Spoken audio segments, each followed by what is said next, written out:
Hi dear students, I am lieutenant doctor Ratanlal, NCC अफसर 21 UP battalion Bareilly. आज हम बात करेंगे एनसीसी इनरोलमेंट की प्रक्रिया के बारे में। क्या क्या प्रक्रिया होती है एनसीसी में जो बच्चा जाना चाहते हैं। तो जैसा हम सब लोग जानते हैं कि विश्वविद्यालय की जो प्रवेश है स्नातक में, वो जुलाई के महीने में कंप्लीट हो जाते हैं।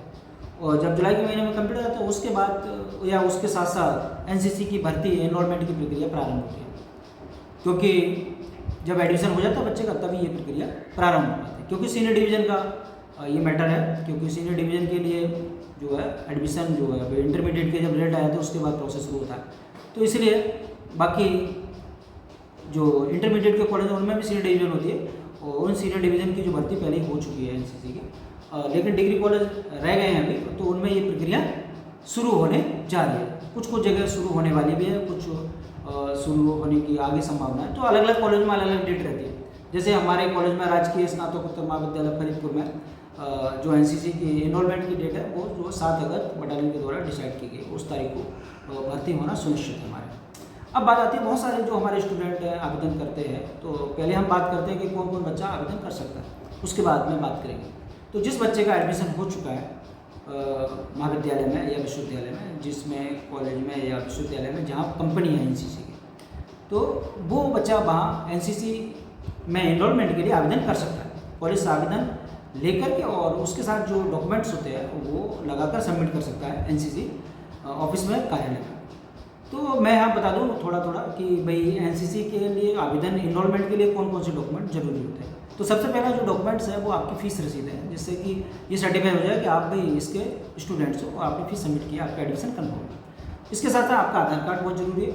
इसके साथ साथ आपका हाई स्कूल का जो बर्थ सर्टिफिकेट है, मार्कशीट है, वो बहुत ज़रूरी है। उसमें आपकी बर्थ लिखी होती है। और इंटरमीडिएट का भी सर्टिफिकेट बहुत ज़रूरी है। और साथ ही साथ जो बहुत इंपॉर्टेंट डॉक्यूमेंट्स हैं वो आपकी है बैंक की पासबुक। ये बहुत ज़रूरी है क्योंकि बहुत सारे जो अलाउंस मिलते हैं, जैसे 4,400 रुपये वर्दी भत्ता मिल जाए बच्चों के लिए, एनसीसी कैडेट्स के लिए, तो वो अकाउंट में ही आता है और वो ऑनलाइन ट्रांसफ़र होकर आता है। अगर आपका अकाउंट नहीं होगा तो आप एनसीसी में भर्ती नहीं हो सकते या आपका आवेदन ही कैंसिल कर दिया जाएगा। तो ये डॉक्यूमेंट बहुत ज़रूरी है।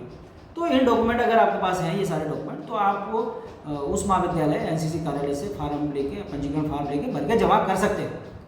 तो ये पहला स्टेप होता है। फिर उसके बाद जब एनसीसी की भर्ती की जो डेट आती है इनरोलमेंट की, तो वो बटालियन के द्वारा डिसाइड की जाती है और बटालियन एक डेट दे देता है। हर कॉलेज में अलग अलग डेट होती है इनरोलमेंट की। तो क्योंकि एक साथ तो सबके साथ नहीं हो सकती सब कॉलेजों में, तो अलग अलग कॉलेजों में अलग अलग इनरोलमेंट होता है। तो जैसे राजकीय डिग्री कॉलेज फरीदपुर में 7 अगस्त को एनसीसी का इनरोलमेंट होना सुनिश्चित है और जिसका समय सुबह 8 बजे से प्रारंभ होगा। तो जिन लोगों ने आवेदन किया वो समय से पहुँचे। बाकी वीडियो को देखना जारी रखें।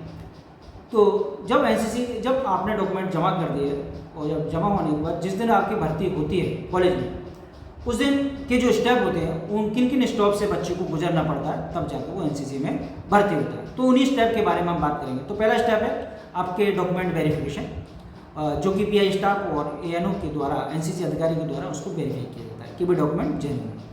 इसके बाद होता है कि हाइट मेजरमेंट, आपकी हाइट को नापा जाता है कि आप जो हाइट है, वैसे तो ये है एनसीसी में भाई मैक्सिमम जितनी हाइट होगी उतना अच्छा है, लेकिन जेंडर के ऊपर डिपेंड करता है कि भाई उस एरिया में किस प्रकार के बच्चे हैं। अगर हाइट कम वाले बच्चे तो उनमें भी एडजस्ट करना पड़ता है, लेकिन ये जरूरी नहीं है। अगर हमारे लिए बच्चे अच्छे मिल रहे हैं हाइट वाले, तो कम हाइट वाले बच्चों को एक प्रकार से कम मौका दिया जाता है, तो हाइट मेजरमेंट हो जाता है, दूसरा स्टेप है।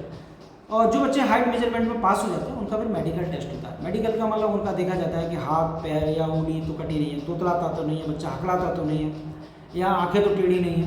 तो जो हेल्थ के लिए जो फोर्स के लिए ज़रूरी हो सकता है, या पैर तो उसके घुटने तो नहीं लड़ते हैं आपस में, तो इस प्रकार की चीज़ें होती हैं जो कि जनरली पीआई स्टाफ के द्वारा और एनसीसी अफसर के द्वारा देख ली जाती है।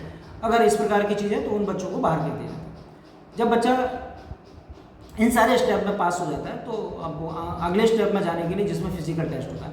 फिजिकल टेस्ट में रनिंग होती है और जो कि भाई डिसाइड की जाती है 1600 मीटर भी हो सकती है और थोड़ा ज़्यादा भी हो सकती है, ये परिस्थिति ऊपर निर्भर करता है, लेकिन 1600 मीटर तो कम से कम होती है और ज़्यादा ही होती है।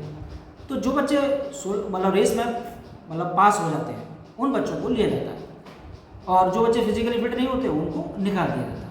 और जो बच्चे फिजिकली फिट होते हैं उनको ले लिया जाता है और जब वो उनको एक आइडेंटिफाई नंबर दे दिया जाता है जिसकी वजह से कि कोई जो बच्चा फेल हो चुका है वो इसमें मिक्स ना हो जाए और उनको बाहर निकल जाता है। और जितने बच्चे जहाँ एग्ज़ाम होना है, एग्ज़ाम हॉल है या जिस एरिया में एग्ज़ाम कंडक्ट होगा उस एरिया में बच्चों को एक आइडेंटिफाई नंबर देके उनको भेजा जाता है उस इलाके में, जिससे कि कोई बच्चा ऐसा ना आ जाए कि जो फेल हो चुका है और वो परीक्षा में बैठ जाए।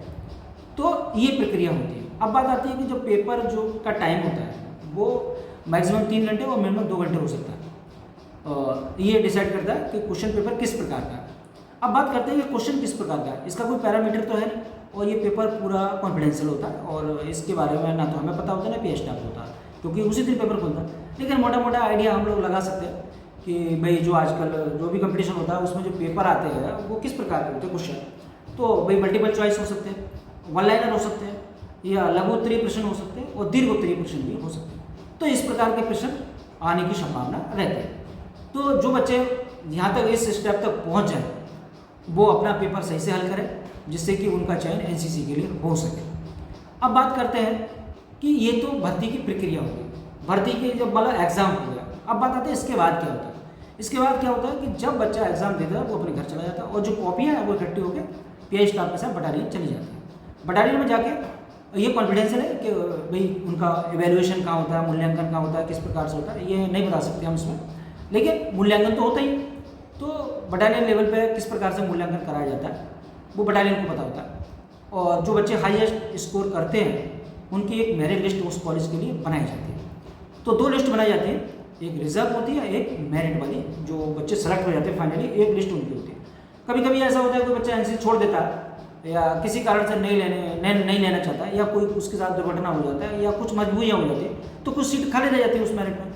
तो भाई बटालियन को अनुमति भेज के जो बच्चा नीचे मेरिट में सबसे ऊपर है उसकी रिक्वेस्ट भेजी जाती है, वो बटालियन उसको एक्सेप्ट कर लेती है और उसके बाद जो बच्चा रिजर्व कैटेगरी में उसको एडमिशन दे दिया जाता है।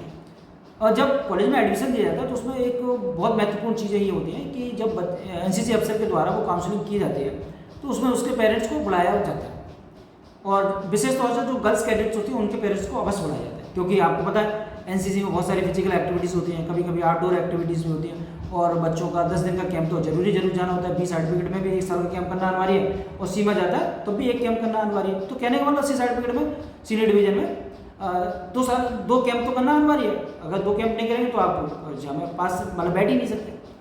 और इसके साथ साथ एनसीसी की जो प्रक्रिया होती है ट्रेनिंग की उसमें पढ़ाई के साथ साथ ड्रिल होती है, फायरिंग होती है और भी बहुत सारी चीज़ें होती हैं जो आर्म फोर्स में कराई जाती हैं। उसी लेवल की तैयारी होती है।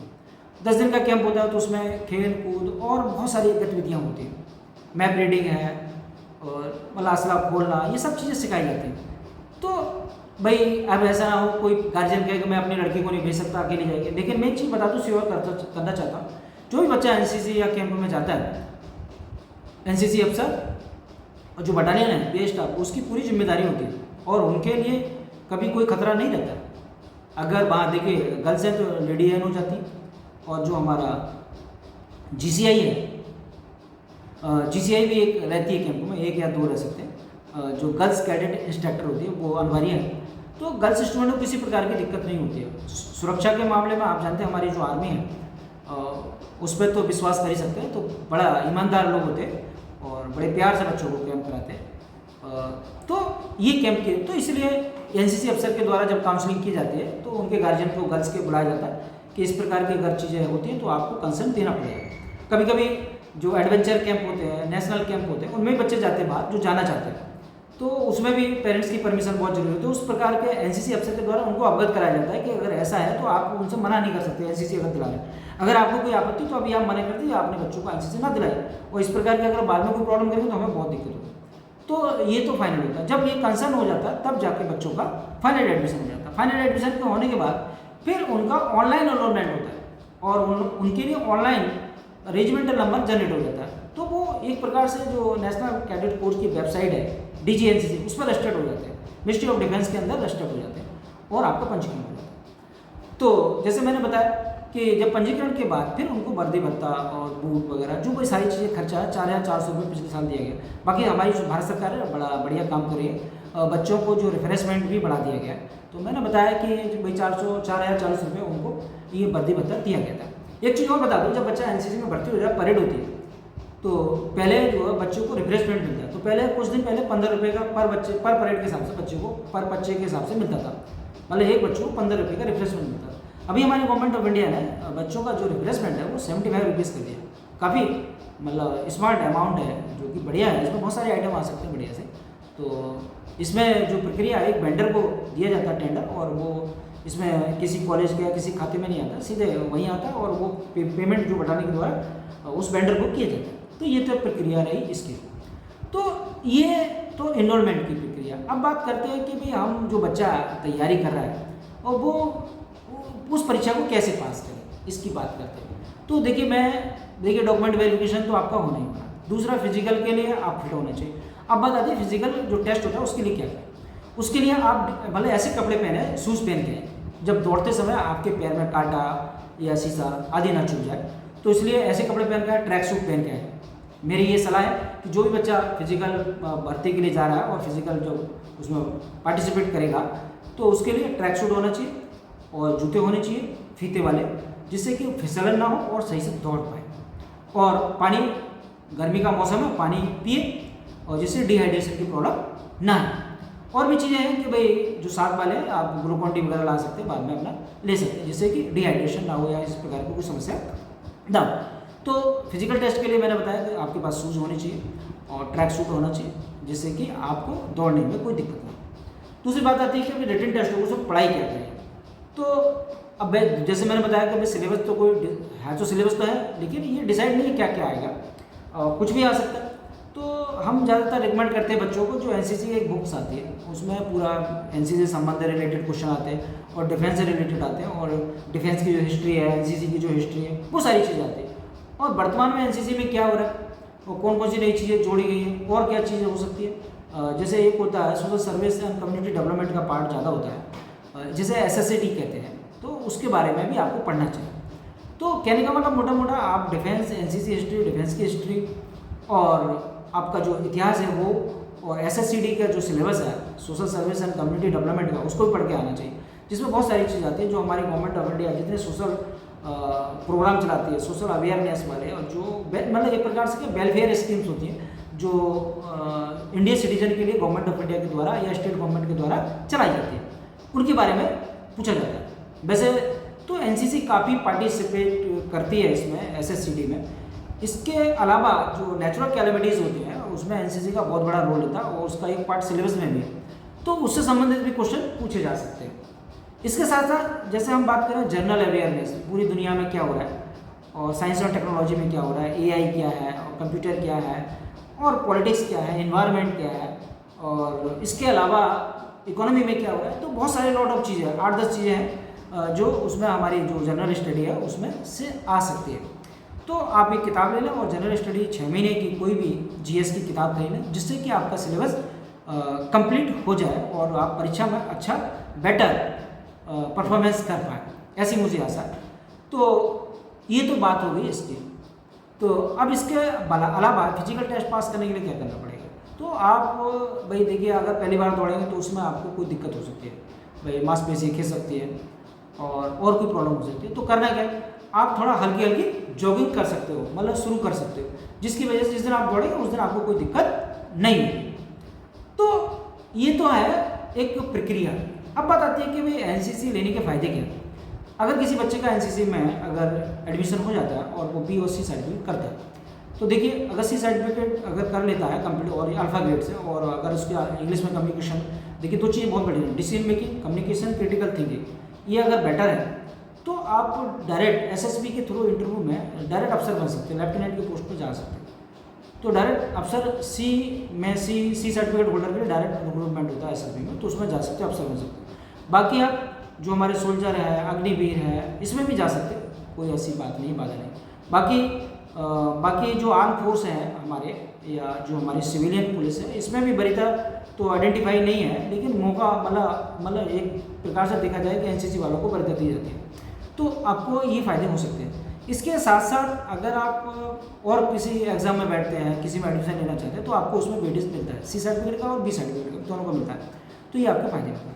दूसरी बात आती है कि भाई अगर आप आर्म फोर्स में चले जाते हैं तो जो एनसीसी के जो बच्चे होते हैं वो 3 साल में इतने ट्रेंड हो जाते हैं, वो ना एक प्रकार से वेल ट्रेंड होते हैं या वेल ट्रेंड ह्यूमन रिसोर्स है बन जाता है। तो बाकी जो दुनिया है, बाकी जो स्टूडेंट है उनसे जो बेटर होते हैं, अलग होते हैं, मतलब जो उन्होंने पढ़ाई स्टडी करी है वो अलग है, और ये एडवांस कोर्स उन्होंने किया है, साथ साथ किया पहले।